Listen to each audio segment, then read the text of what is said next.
So this was the last poem we talked about. Go a bit back and forth between introducing themes of Andalusian poetry, as I have called it. I'm not sure if that's the official term, but we know what we're talking about. Which I mean with that, Hebrew poetry according to the principles of Arabic meter. So this was Mrs.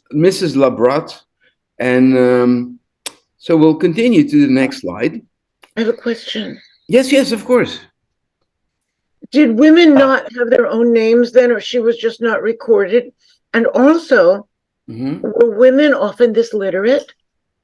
I mean, she's not only able to write, but she's a poet. Yeah, she's quite a lady, huh? Yeah. I don't know how many people but were illiterate, but I think the majority probably. So she was quite. Well, men, I always assume were literate because they had to be bar mitzvahed.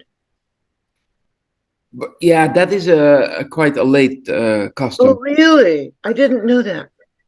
But for a woman to be this literate in the Middle Ages is extraordinary. Yeah. No, but women, especially if they had, it was highly valued. Look, there was no schools the way we know it, so people had to have either private tutors or the parents had to educate the children. So many cases, the father would teach the sons. Now, it could be that she had no brothers. It's a possibility, but maybe they came from a family where they just really valued education and thought it was important for girls. But that was indeed exceptional. For boys, it depends on the money, on the stature, on the. So I would think that all boys would know how to read because yeah, you need to know your prayers, and so for that reason, bar mitzvah ceremony was not is late because it's basically whenever you, in many cases, whenever you knew how to do the mitzvot, and when you understand them, then you started fulfilling the mitzvot, and that is the case, if, for instance, in the Yemenite tradition, and other places. Whenever a boy became, start sprouting some hairs and stuff, then they assuming to go into puberty. That's when they would be called up for the Torah if necessary, counted for minyan. So the idea to have it an average age is not really always been has not always been universal, and then specifically celebrating that time, because when you still go by the emergency of puberty, so that's a bit private. Like some people are late, some people are early, and so I don't think there was such a ceremony. But and one more question about that slide. Yeah. Oh, yeah. Fascinates me. How was this poem preserved, and knowing who wrote it? How did they do that? Was it in his papers? This was in a holy dumpster, basically. A place where they would discard Hebrew in Egypt. There was in the synagogue there, the Ben Ezra synagogue. The Cairo Geniza. Yeah, that's from the Cairo Geniza. You cannot believe without the Cairo Geniza we would have so much less. So we found a lot of poetry. This was just discarded. How did they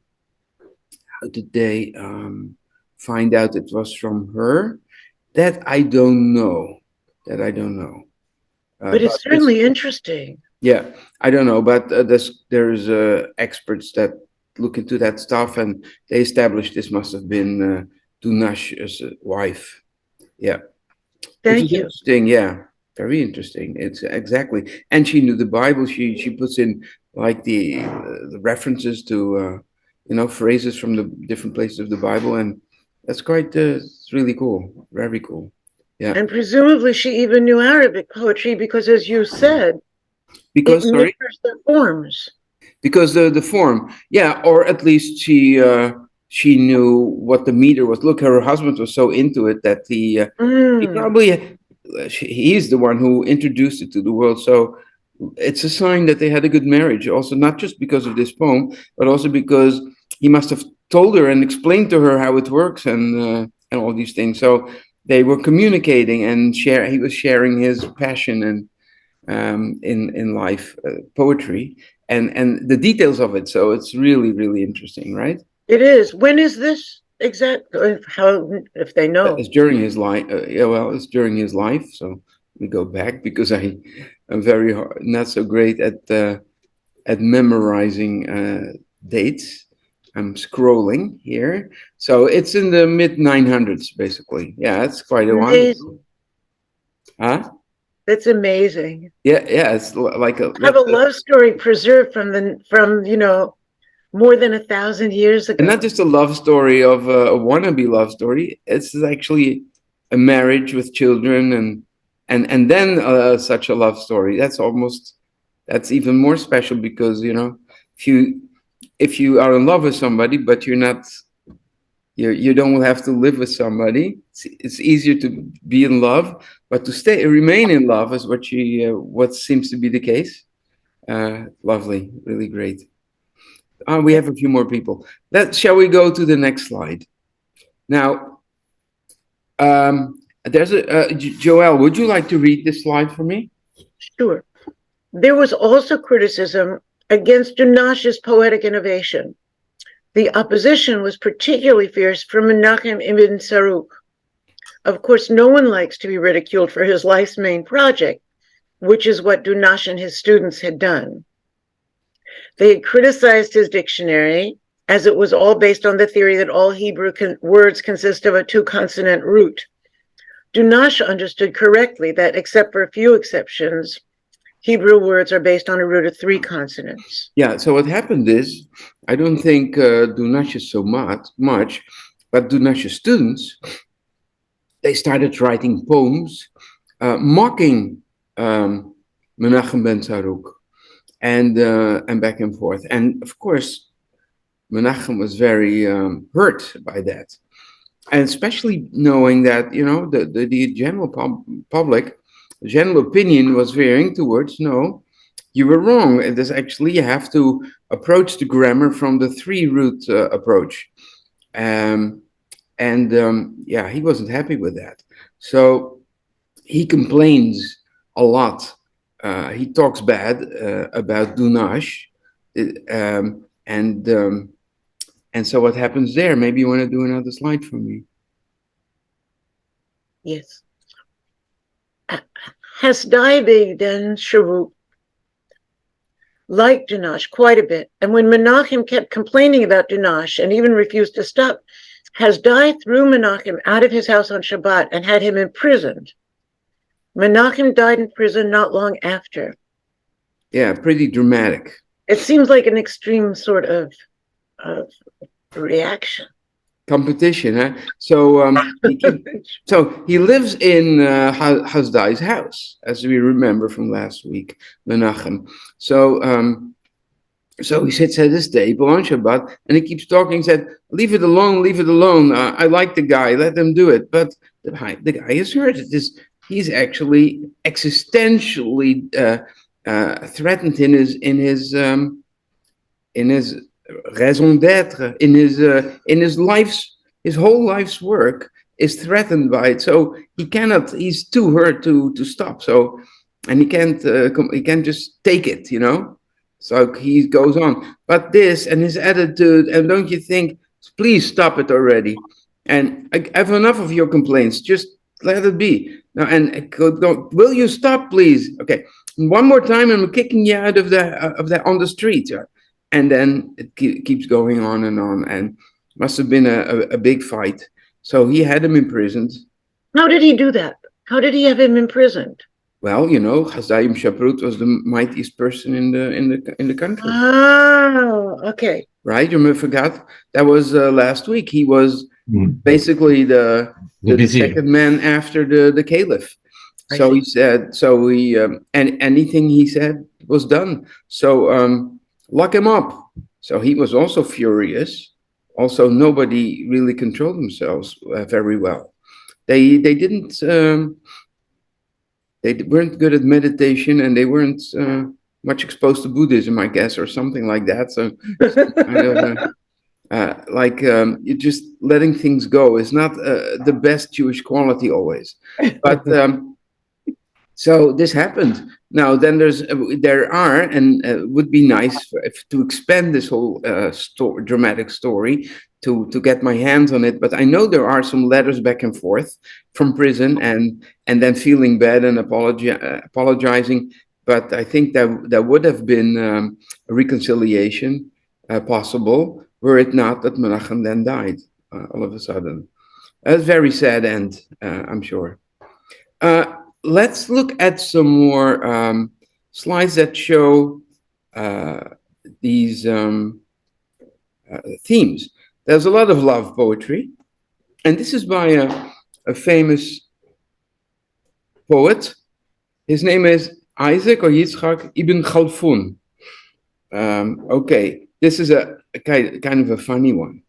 And I'm going to, Herb, I think you're in our midst. Is that correct? Would you like to read this poem? Okay, love in me stirs. Love in me stirs, and I am bound like a deer, just to see my lady's eyes. Her mother, uncle, father, and brother are gathered around when I arrive. I look, but turn away as though she had never driven me wild, afraid of them while I long for her, like a woman mourning her only child. Right. Yeah. I love your photos. Yeah, you do? Yeah. He looks like Marlon Brando looks like a timid young boy. And then we have the Sopranos, right? Like the Italian mafia there. So he's like, he's looking, then her whole family's there, and he's like walking on as if nothing is happening. Yeah. You feel very intimidated by all this. So he's driven towards this girl, but then he's too afraid to face her family. So it drives him wild. Now you see here again, loves him Easter. I am bound like a deer. A deer, once again, is an imagery that you see all the time. It is over. You have a deer. You have a fawn. You have a gazelle. These words are used all the time, and it's very interesting. Sometimes it's about spinning, because ghazal is Arabic for gazelle, but also means spinning. So sometimes you have word plays there, and then you have. I was going to see something else. There's another I think also by Khalfun, if I'm correct. My dear love. Maybe you want to read this one, Herb. Okay, my dear love. I've asked you gently and pleaded with you repeatedly. I turn to you as a tower of strength, a shield and a buckler before my enemy, a hot day's shelter against the sun, a stove on the day that's cold and wintry. Well, he really wants, does he want a lover or a mother? I don't know. Yeah.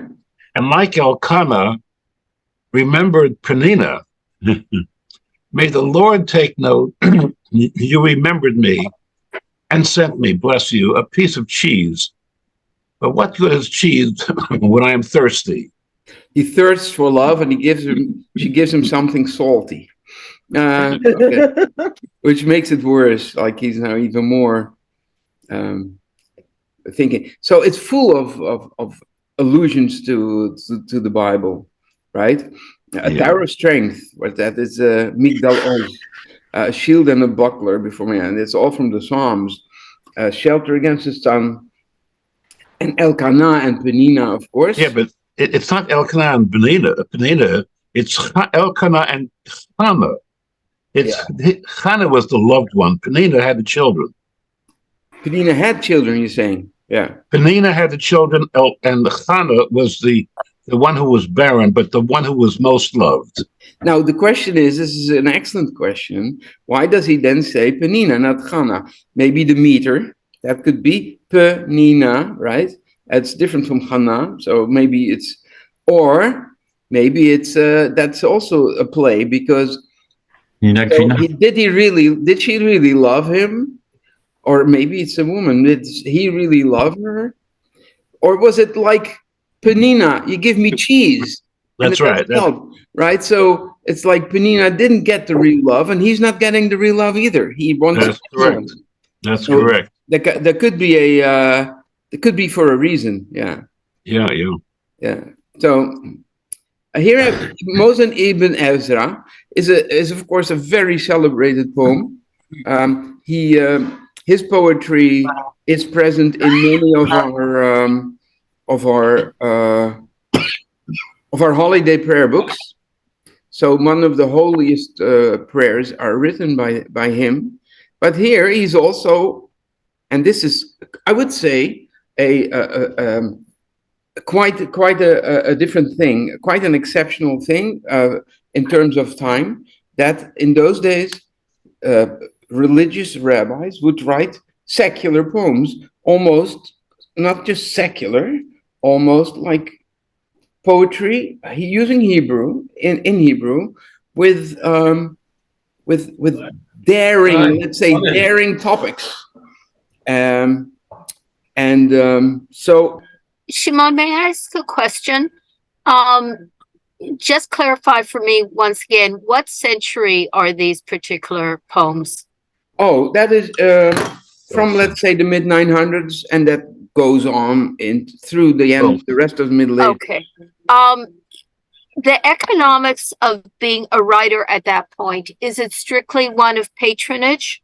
How did one make a living? And I'm wondering if they were known for the religious texts, but were doing secular or, popular kind of things, is it because this is what their patrons would have wanted or expected? No, partially. They would write, often they would write, you see, poems written in honor of the patrons. So, you got to give your donors some bonuses, I guess, and give them a nice attention. So that happens. So there are a lot of patrons, but there is also, I'm sure, not all of them. There are also people who do poetry who have busy jobs on the side, who are physicians, who are diplomats, who are all kind of people. Mostly the upper class. So this was a side gig. Sorry? It was a side gig doing their writing, but when they came well, for some people, yes. For some people, people make religious poetry, yes, of course. You saying, are they? It's not that they would make money from the religious poems and then on the side dabble in secular poetry. It's like Renaissance painters. Yeah, they painted the Vatican as religious paintings. Yeah. Then for the Pope's private houses, they would paint like a bacchanal scene, like Raphael did that, and depending upon what the patron wanted, that like Margot said. That's what I suggested at the beginning. Yeah, I know. But the secular poetry was very popular. It was, as I explained last week, it was really the culture. People, let's say you'd have a party, and a nice party, you would maybe have a little band of a musician, if it's a fancy party. In those days, and still in Arabic culture, they might actually hire a Quran reciter, and they listen to it, oh, it's so beautiful, or a poet who would recite his poetry. And so people would all listen to that, and how beautiful and wonderful, applause, or something else, and let's go on with our talk, and then there's another poem. So people would memorize poetry, copy it for themselves. It would spread from country to country, and so poetry was and people would pay for poetry also. Yeah, even the non-patrons. Okay, so Moses ibn Ezra. What I want to emphasize again is that the because Hebrew was not a spoken language for many centuries, and all the Hebrew that we have is from practically all of it is from religious books. So there's a lot of terminology that doesn't. So there's a lot in the Bible. There's a lot of words about praising God and about lauding, praising, magnifying, these kind of things. There's a number of there's a vocabulary of religious things, but what will be lacking is certain terms that don't fit in the religious genre, right? So even though there are, of course, words for a carafe and for a glass and for a cup also in the Bible, but it's definitely a limited area of language that is addressed and that is used in religious literature. So Arab had a lot more words. So in order to express secular topics, they would go to the Bible and reapply often these things. You see the same in modern Hebrew. So modern Hebrew often has words for secular usage that were taken from the Bible. That in for religious people, they know the word from, let's say, some kind of a holy holy area. Let's say Kabbalah, for instance, right? Kabbalah is a reception. You go to the hotel. Where is the Kabbalah? So it's not that they hand out red strings for around your wrist or anything. It's just the reception. But Kabbalah originally means the passing over of the oral tradition. That's how Kabbalah was used in the Mishnah. So repurposing words. Okay, let's read Moses ibn Ezra, and perhaps I can ask Margot to read this slide. Margot? Beautiful Moses ibn Ezra. Beautiful is the loved one as she sways in the dance like a bough of the myrtle, her unbound tresses billowing around her. She slays me with the arrows of her glances. They are drunk with my blood, but she shows no mercy. Yeah. How can you explain such a thing? You have to experience it. So this you can have pangs of pain of desire when you see a very attractive lady or maybe a man, depending on who you are, and but the person is merciless because it keeps going on, and every time there's an arrow that hits your heart, but no mercy. Good. So Moses ibn Ezra. Here's another one by him, I believe, also by him. Maybe read this one too. Give for my soul those beauteous maids with hair like night, with faces like moon. Singing with lutes held to their breasts, they seem like nursing mothers to their babes that croon. Yeah. So he hears the music, but he also sees the beautiful ladies, and in any case, it's he sees their he is not blind to female beauty, so to say.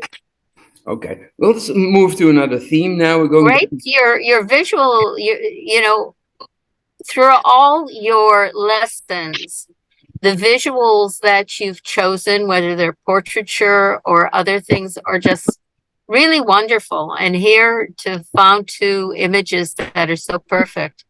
Thanks. It expands and extends what you've written. So now, thank you. At least you understand what he's talking about. You know, if it's no image, it's like, what is he talking about? Nursing a lute or something like whatever. But yeah, you can see it like this, right? But we'll go to a wine song. Last time we had a wine poem, which also had, well, of course, wine poem has the theme of drinking wine, and this is as I said, like a big theme that comes across a lot. And it's about enjoying life, and it's sometimes about ecstasy or whatever. But last time it also had another theme, mourning about Zion. This is a poem that is specifically only about wine. Yehuda al-Harizi. Yehuda al-Harizi. Let me ask someone, Vivian, to read perhaps. I just muted you because of background sounds, but maybe you can now unmute yourself again, Vivian, if you want, and read this poem for us. Here under the leafy bowers, where coolest shades descend, crowned with a wreath of flowers, here we will drink, my friend. Who drinks of wine, he learns, that noble spirit's strength, but steady increase earns, as years stretch out in length. 1,000 years, 1,000 earthly years are ours in God's sight. A year in heaven appears a minute in its flight. Wow, that's beautiful. Mm.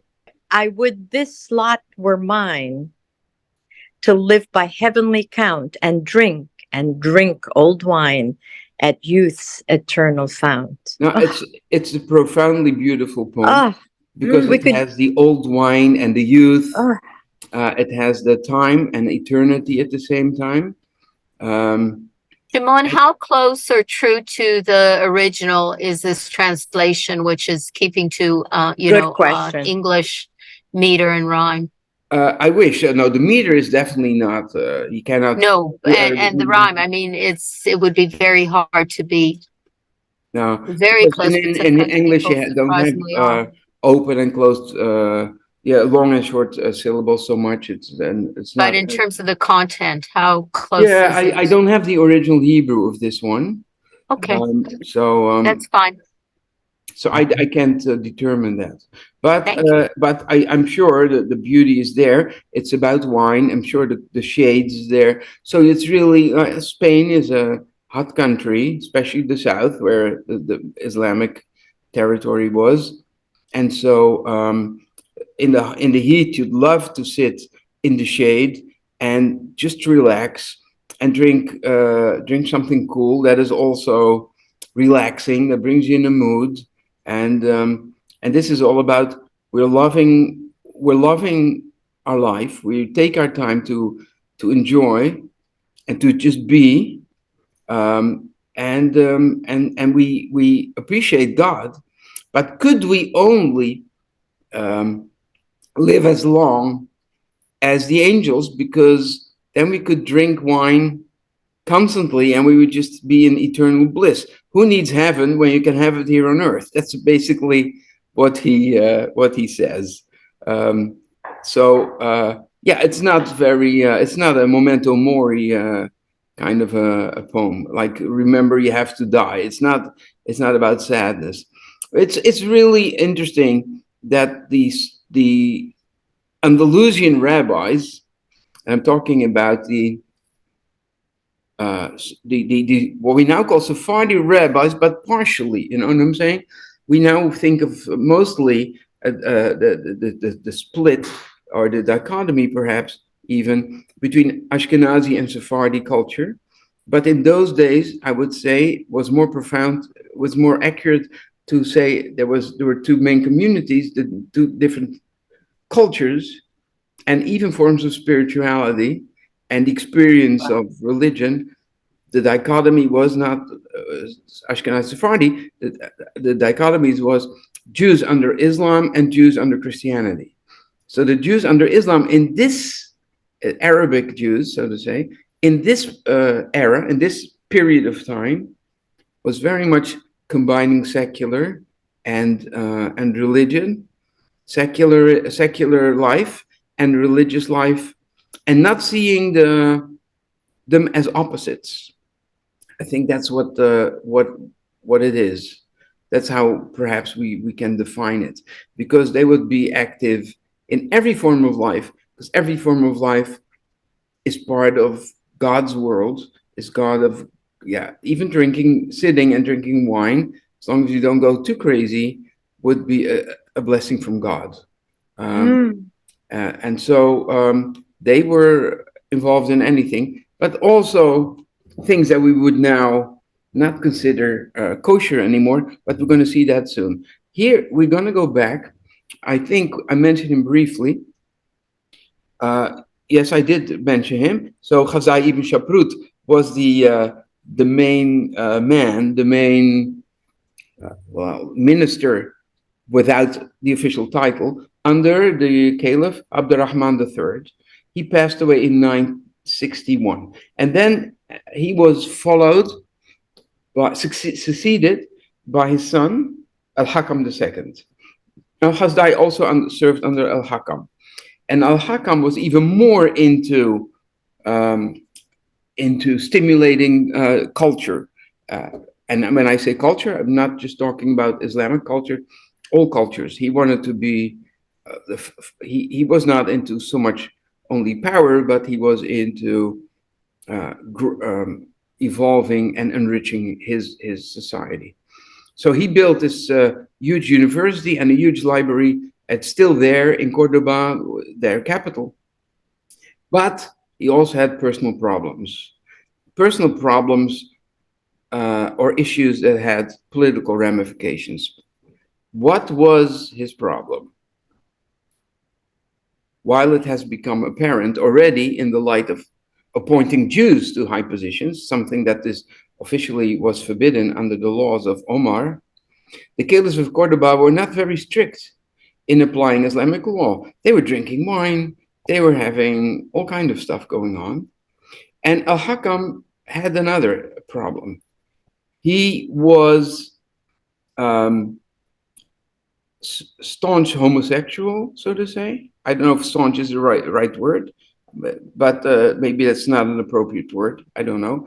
But he was into men, and he had a harem of eunuchs. Now, what is a you explain to me, Herb? What is a eunuch?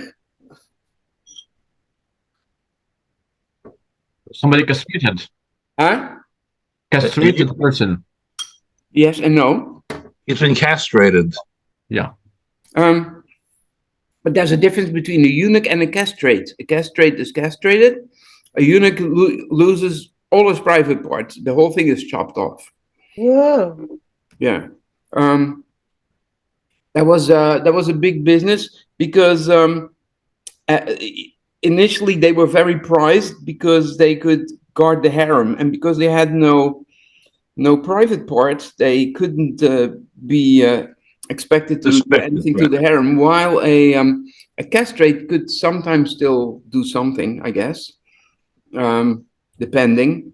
In any case, this was a business. People were taken, caught, slavery, sometimes from Africa, from other places, but there was a whole.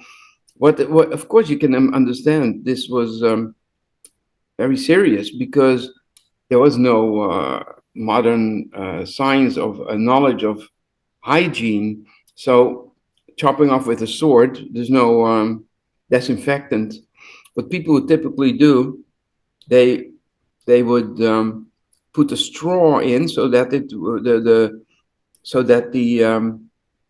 they would pee through a straw so that the scar tissue wouldn't clog things up. And I would say 75% of the time, people would die from infections. So a very low range of people would survive, but then they sometimes would come would be highly prized and valued. Now, for a Jew, it's forbidden to do this, and for Muslims too. But what Muslims would do is they would commission Christians to do the procedure. And so there was a monastery in Egypt, for instance, where slaves from Africa were brought there. They would cut off the penises and then dig people into sand up to their waist and let them just sit there if they were, and then sometimes they would survive. Maybe 10% would survive, and then they would make a lot of money from that. So horrible, horrible. Now he had a whole male harem. And spent a lot of time. Now his father also had two harems. His father had a male, one with females and one with young men, concubines also. I'm not sure if they were concubines in his case. There's actually a story here I found. So the letters on top is in Dutch, 16th century Dutch. Pelagius, een knechtken van 13 jaren, na veel lijden. The story is Pelagius, is the name of the boy, a young man of 13 years old. It says here in English, I wrote down. Abdul Rahman fell in love with this Christian young boy, and he wanted to have sex with him, but the boy refused. He said, "No, I can't do that. It's bad. I can't do it." He had him tortured. Eventually, he had his arms and his legs cut off, and then his head, and he became a saint in the Catholic Church. This happened around the year 925. So I already said last week that it seems like Abdurrahman and Al-Hakam were perhaps more enlightened, but on the other hand, extremely brutal and decadent, I would say. Now, what's up with this trend of semi-openly homosexual behavior? I think it has to do with the culture, of course, because and we will see soon, there's poetry that celebrates homosexuality in Arabic and in Hebrew also, and even in Spanish at that time. What had happened in early stage of Islam is that people had rediscovered Greek philosophy, and they started studying Greek philosophy. And I think not just philosophy, also Greek natural philosophy, which is an old term for science. And I think aspects of Greek culture started to seep through. Now, the Greeks had their culture for centuries was that it was totally normal for men to have relationships, and it was very trendy and something like a status symbol almost. If you had a young boy to entertain you, so to say, people, and why is that? Because the Greeks really looked down on women. They didn't see them as equal or worthy, or they weren't educated in Greek society, so intellectual Greeks they felt they couldn't talk to the women. And but a real relationship you can have with a man, women were like seen as inferior. So perhaps this was reintroduced into the Arabic culture, that in Arabic culture the women and the men were separate society, so to say, very much secluded. And then you have the idea that, premarital sex is so bad, so sleeping with a woman, taking her virginity, all these things, is like, that is really sinful. But playing around with a man was seen as mere naughty. That's what I think. Now the question is, this is a big debate about homosexuality, and maybe it's a hot topic, and maybe I shouldn't really talk about it, but why not? People say, how is it possible how can you say that culturally that people became more active in homosexuality? It's not a virus that can spread. You are or you are not a homosexual. Nowadays, actually, people start thinking that these things are maybe a bit more fluid, and so I've read an article. And I have no idea what the source is, but let me explain. So, according to this idea, and I think it makes a lot of sense, is that there is a scale. There is a scale on one end of the end is people who are, let's say, purely 100%. How do you say, heterosexual? They cannot imagine having anything with somebody from the same sex. And then on the other hand, there are people who are perhaps 100% homosexual. They cannot imagine doing anything with somebody from the opposite sex. And then in the middle, if you're exactly in the middle, maybe, or around that area, that's what we call bisexual, perhaps. Now, there is not just the two extremes, but there's also and not just the middle, but you could be a bit more to the left or a little to the right. So there are definitely cases where people are mostly attracted to women, but also feel some attraction to men, but could discard it because it's not so strong. And the opposite too. There are many people who feel a strong urge towards men who feel strong urge towards men, but also have some kind of attraction to women. Maybe they get married, but it's not, and even have children, so they're really able to do this. To have heterosexual relationship, but at the other hand, they are not satisfied, and the other desire is strong. In any case, these things can, I believe, be influenced also by culture. So if a culture very much condemns and looks bad upon homosexual relationship, if you're in the middle, you're less likely to veer to that direction. You'll veer more towards the heterosexual reaction. Or if a culture is very open, if it's even mainstream accepted to have these kind of relationships, maybe there you would be, especially let's say if a young boy is used by an older man when he's young and he has homosexual experiences in his young age, he'll be more likely to be conditioned towards that. So there is, I think, definitely an influence of culture. Okay, I don't know why I'm saying this. I'm not a sexuologist, but and maybe I shouldn't even go there. But it turns out this was a trend, and people thought, "Ooh, this is naughty," but wasn't seen as so bad. Actually, Saadia Gaon, remember maybe that Saadia Gaon had a whole falling out with the Resh Galuta, and there were a lot of mudslinging, and there was mudslinging about the sexual activities also. There was one occasion that he would be having an affair with a prostitute, and that he fought. He fought tooth and nail. No, that wasn't true. That's slander. But there was also accusations that he did things with boys, and that he didn't bother to address at all. So I guess that wasn't seen as so bad.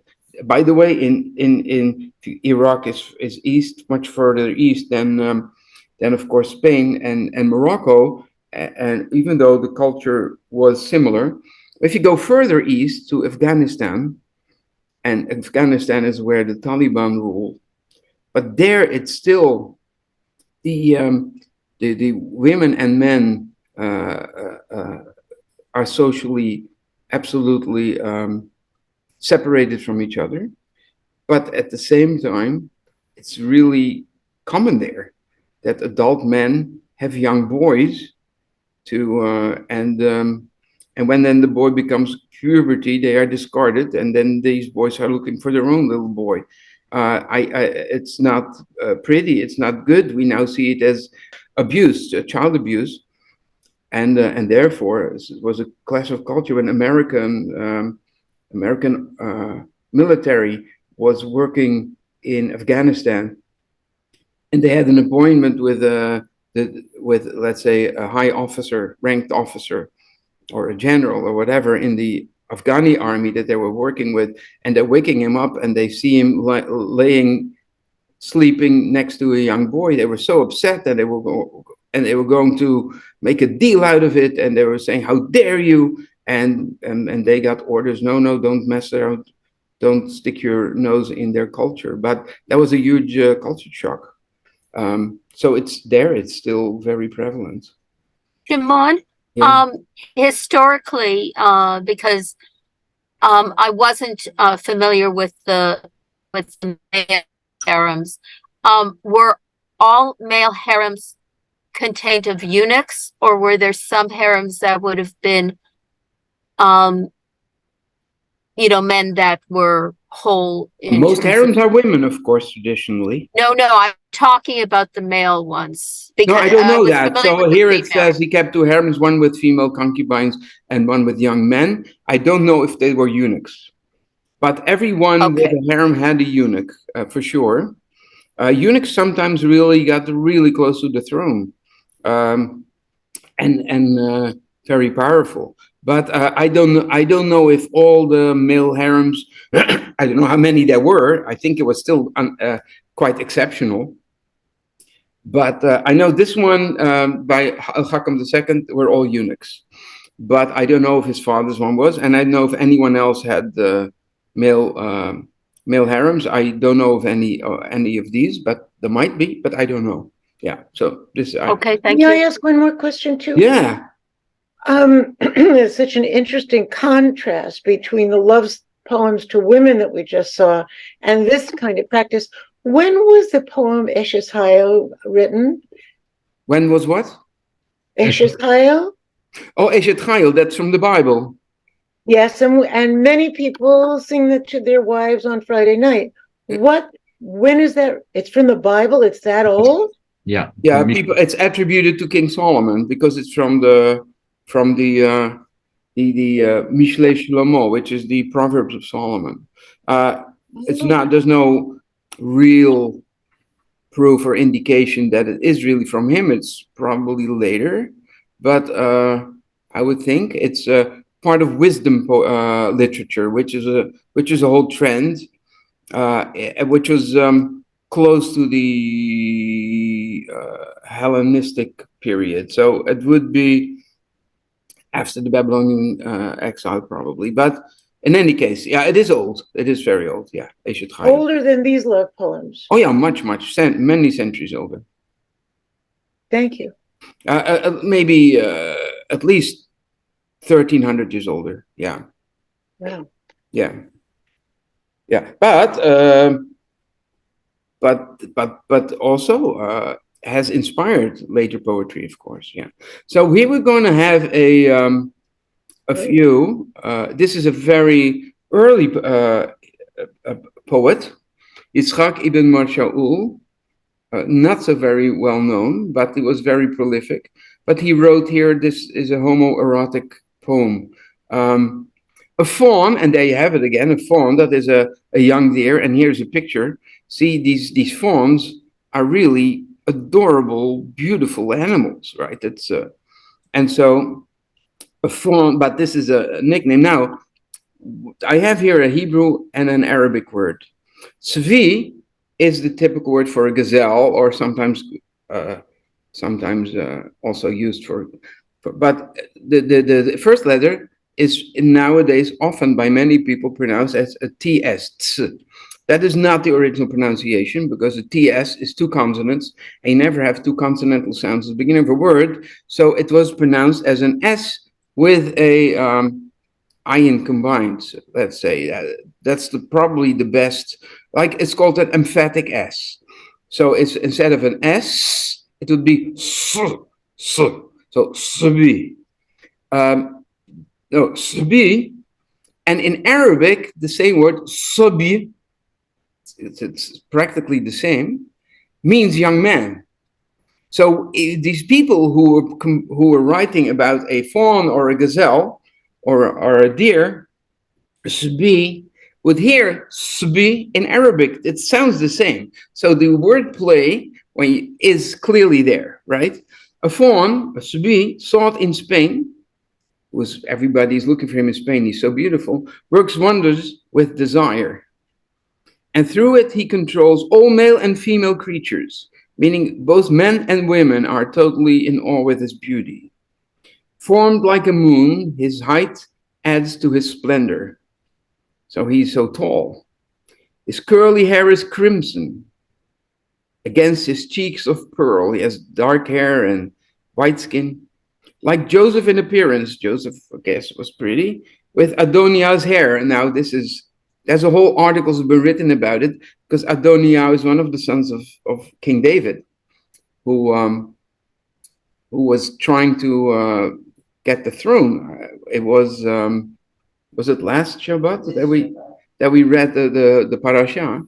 But the one with the long hair was not Adoniah, was Absalom. So this is an interesting one. And why does he say it? That's the question. His eyes like Ben Yishai's, that is David, Ben Yishai, kill me like Uriah. Uriah was killed. So his eyes are killing me. And in me they kindle fire. that burns through my heart. He leaves me when he passes, helpless and confused. He's shaking on his legs. So weep with me, O vultures, every hawk and buzzard. Those are birds of prey. My soul's beloved has slain me. Is this how justice rules? He showed no mercy for my heart, and he left it lifeless. He's knocked out. My soul is sick and lost. Moaning now, it wonders. For when he spoke his words, 'twere rain across dry fields.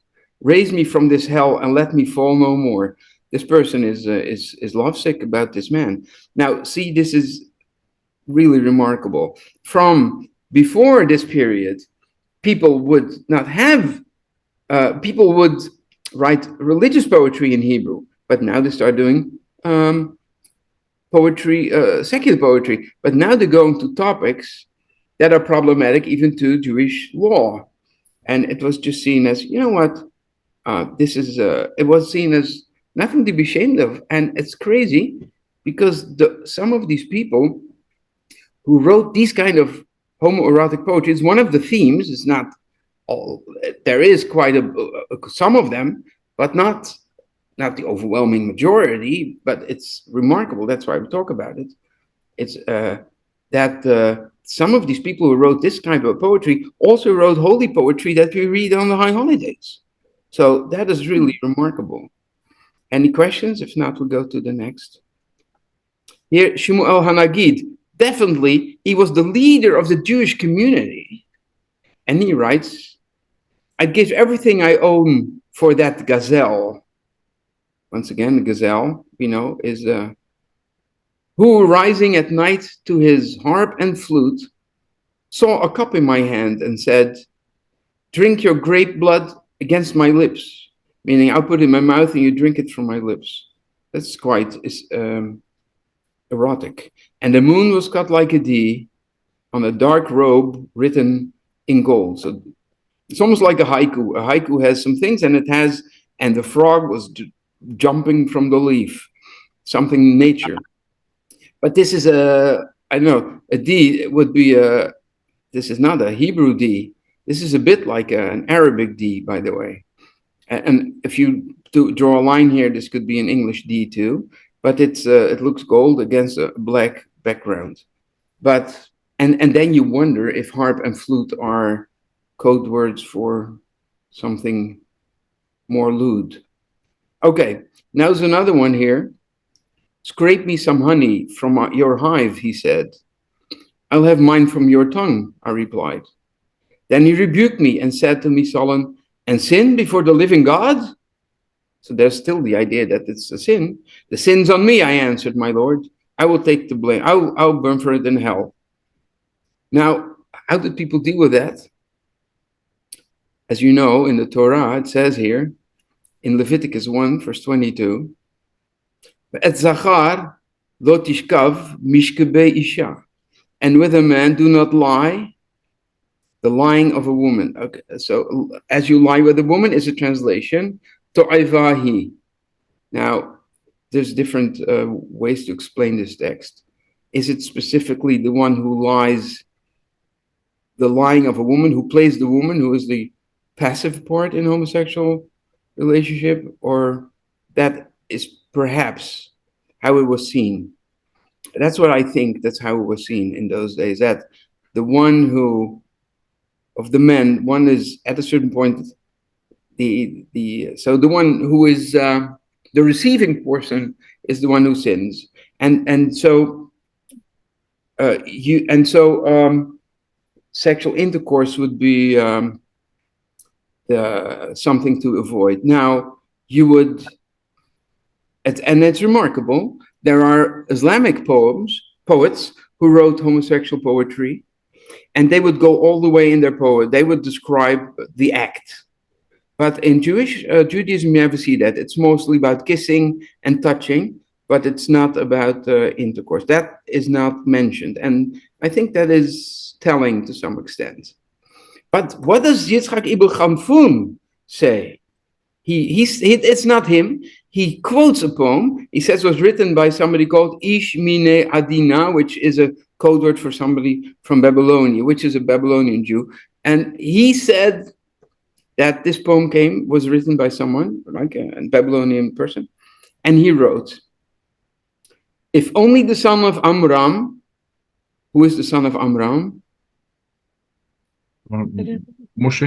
Moshe is the son of Amram. If only Moses, if only the son of Amram had seen the face of my beloved, flushed when he drinks wine or whatever, liquor, shtot, shechar, as beer perhaps, right? Who's getting a red flush when he drinks beer. And the beauty of his curls and the glory of his handsomeness.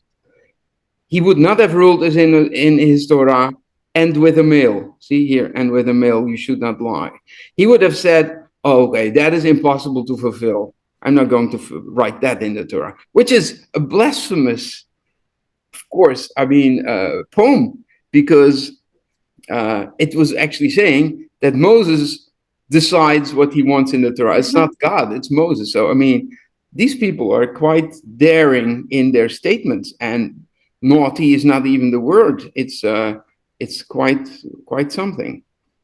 Now, as I see, I talk about this. Greek culture had this, was quite a lot. Here's even a Spanish poem from a Christian priest about a boy that he had a relationship with. Nothing new in the Catholic Church. Joy was mine, joy that was mine is my rival's tomorrow. The boy left him for someone else. While I, for my fawn, for my serva, like a stricken deer sorrow. So you have here fawn and the word deer, which means that wordplay of sub meaning young man and fawn or deer, both, that wordplay was translated into Hebrew and even in Greek. Not a wordplay, but the lingo of a beloved. Anyone else so far? I can go to the next slide. Where did you find that obviously Catholic Church picture of that kind of? Yeah, I don't know. Someone should send it to the Pope. It's pretty horrible, huh? Yeah. It's very, very descriptive. Yeah, very descriptive. Yeah. He's even paying the child. He's looks like it. Pouch of gold. And the boy is showing his. It's really descriptive in this time of the Catholic Church and its problem with pederasty. Yeah, exactly. And so this was nothing new. And that's what I also think with these bishops and priests that have abused so many children. They're worried about their sin and they say, okay, I cannot do it. This is a sin, but God is forgiving. They're not thinking about the effects of the children. It's almost like, oh, okay, I shouldn't be doing that, but I'm weak, accept my weakness. Yeah. This is an Arabic poem by a Muslim poet who is still taught in schools and stuff, but of course not this poem. A handful of hashish, a pound of meat, a kilo of bread, and the company of a willing boy. Very explicit. Now, and disgusting, I would say, almost, yeah. Okay. Now, Ibn Nagrela, he makes fun of a few things, of somebody with a speech impediment. Where is the boy with the faltering speech? The gazelle, perfumed with pure myrrh and frankincense. When he meant to say ra, but he said to me, ra. Like the modern Israelis, they don't say ra, they say ra. And that sounded like a g to the people. The r and the r is in the Arabic language is seen as a variant of the same thing. Let's say Gandhi is often written as Gandhi. So he said, instead of ra, he says ra. And that means touch. So I touched him, as his tongue declared. He wanted me to say, go, surah. But he said, surah, which means belly. So I hastened down his belly, fenced with roses. Roses is a euphemism for pubic hair. Yeah. So they This proves that the resh was always pronounced as r and never as r from this real weird poem. Now, there was a Muhammad ibn Malik, which was a poet who served the king of Murcia, who was a secretary. And this is outrageous, unthinkable right now in Islam. I saw a shapely youth, which means somebody would really look beautiful, in the mosque. Beautiful as the moon when it comes out. Moon is another symbol of beauty. So we saw that with the moon comes out. And another one is tall like the moon and stuff like that. Beauty as the moon. Moon is like perfect beauty. Those who see him bending to pray say, all I desire is that he prostrate himself. So they see his butt up in the air. It's outrageous, right? It's unbelievable. Here, this is the most explicit one. I have a problem even reading it, but let me just, what? Suzanne says, whoa. Oh no, don't. She says don't. Okay. This is by Abu Nuwas, and Abu Nuwas is a celebrated poet. Yeah, I don't know. Shall I? I'm not going to read it. It's just too much. But he's explicitly saying that he has intercourse with this boy. And the boy's name is Sam'an, which is a Christian form of Shimon, actually, by the way. So it's a Christian boy. We know that Abu Nuwas had a relationship with a Christian boy, and he talks about it in many of his poems.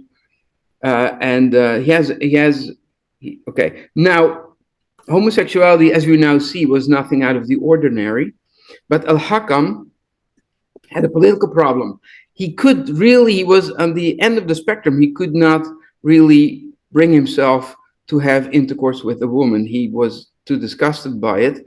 And so he didn't have children. So you need somebody, an heir to the throne. So what they did, they found a girl who looked very, very boyish. Her name was Subh.